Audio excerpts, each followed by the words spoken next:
আসসালামু আলাইকুম। পঞ্চম শ্রেণীর শিক্ষার্থী বন্ধুদের স্বাগত।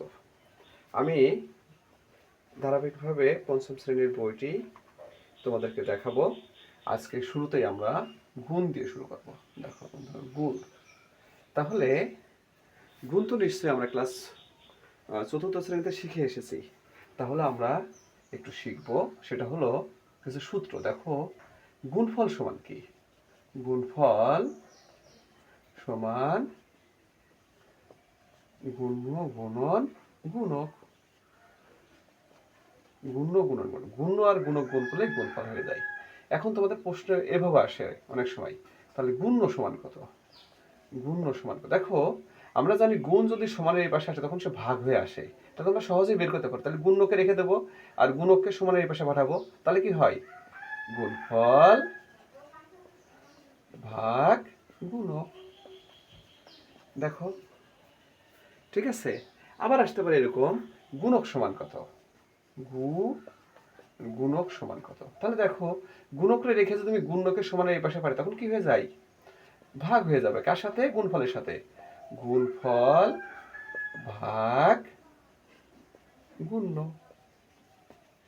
ঠিক আছে, এভাবে আমরা কি করতে পারি? বের করতে পারি। এখন তোমাদেরকে আমি একটা অঙ্ক দেখাচ্ছি, সেটা হলো, বলতো 12 গুণন 10 সমান 120। এখানে গুণ্য কত? এখানে গুণ্য কত? তাহলে এখানে গুণ্য হচ্ছে, গুণ্য কত? 12। তাহলে গুণক কত? গুণক কত বলতো? 10। আর গুণফল তো তোমার কত? গুণফল 120। ওকে, তাহলে এটাকে গুণ্য, এটা গুণক, আর এটা গুণফল। তাহলে গুণ্যটা কি? যাকে গুণ করা হয় সে হলো গুণ্য। গুণফল কি বলতো? গুণ্য কি বলতো? যাকে গুণ করা হয় সে হচ্ছে গুণ্য। আর যা দ্বারা গুণ করা হয় তাকে বলা হয় গুণক। এখন দেখো, আমাদের অঙ্কটা তো ছিল এরকম, 12 গুণন 10 সমান 120। তাহলে এটা হলো গুণ্য, এটা হচ্ছে গুণক, আর এটা হচ্ছে গুণফল। গুণফল। দেখো, আমরা একটু যদি উল্টিয়ে লিখি, মানে গুণ্য আর গুণক, এই গুণকরে আমরা প্রথমে আসলাম, গুণন 12 সমান কি ফলাফল 120 হয়। তাহলে এখান থেকে আমরা কি শিখতে পারি? যে গুণ্য আর গুণকের স্থান বিনিময়ের ফলে গুণফলের কোনো পরিবর্তন হয় না। কি বললাম? গুণ্য এবং গুণকের স্থান পরিবর্তনের ফলে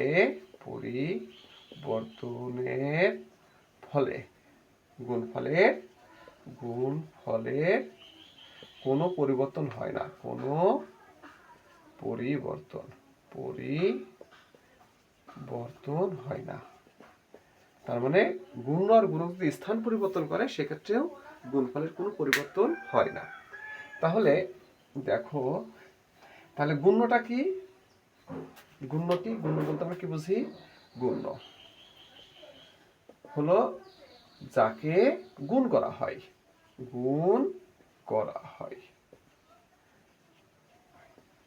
তাকে গুণ্য বলে। তাহলে গুণকটা কি? যা দ্বারা গুণ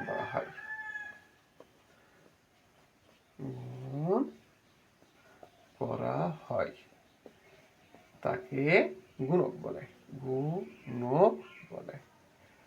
ওকে, তাহলে বন্ধুরা, আমি তোমাদেরকে আরেকটা জিনিস দেখাচ্ছি। ধরো, এরকম যদি প্রতীক আকারে আসে, ধরো এটা গুণ্য, ওকে, তারপরে গুণন, এটা গুণ্য, ত্রিভুজকে তোমার গুণক বললো, আর গুণফলকে বললো বৃত্ত।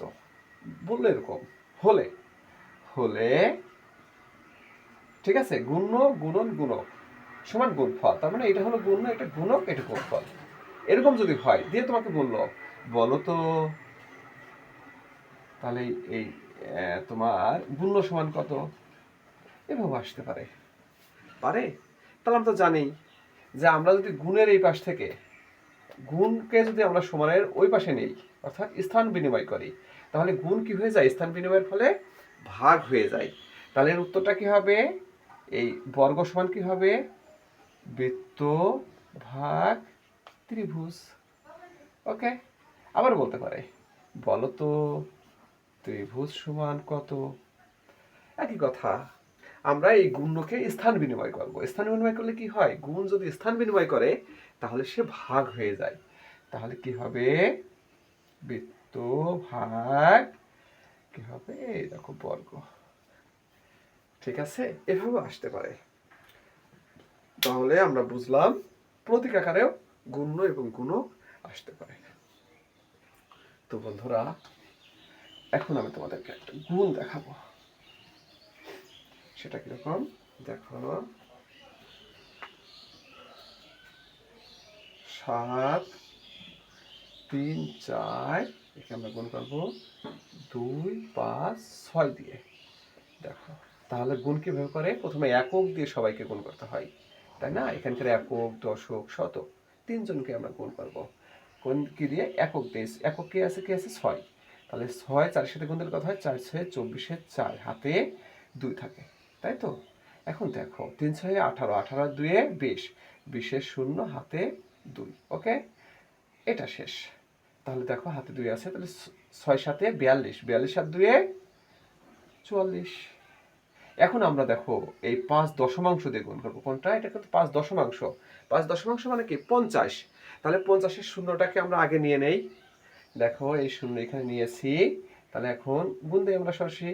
4 5 20 শূন্য, হাতে 2, তারপরে 3 5 15, 2 17 7, হাতে 1, 5 7 35, আর 1 36। ওকে, তারপরে দেখো 2 কিন্তু 2 শতক। শতক মানে কি, 100। 100-র আমরা 2টা শূন্য আগে নিয়ে নিলাম। এখন দেখো 2 শতক মানে 200। এখন 2 দিয়ে গুণ দেই। 2 4 2 8, তারপরে হচ্ছে করে 3 2 6, আর 7 2 14। এখন আমরা যোগ করে দেই। আমরা তো জানি গুণটা কি, যোগের সংক্ষিপ্ত রূপ। গুণ হচ্ছে যোগের সংক্ষিপ্ত রূপ। দেখো গুণ হচ্ছে, লিখে রাখি, গুণ হচ্ছে যোগের যোগের সংক্ষিপ্ত রূপ, সংক্ষিপ্ত রূপ। আর হচ্ছে কি, ভাগের বিপরীত রূপ, ভাগের বিপরীত রূপ, বিপরীত রূপ। দেখো এখানে দুটো প্রশ্ন কিন্তু, একটা হচ্ছে যোগের সংক্ষিপ্ত রূপ, আর একটা হচ্ছে ভাগের বিপরীত রূপ। কথাটা মনে রেখো। তার মানে যোগের সংক্ষিপ্ত, যোগ করে দেখতে হবে। 4 0 15, 15 আর 4 19, 19 9, হাতে 1, তাহলে 6 রেখে 7, 7 6 13, 13 আর 4 17, 7 হাতে 1, 7 7 রেখে 8 আর 1। ওকে, সবাইকে ধন্যবাদ।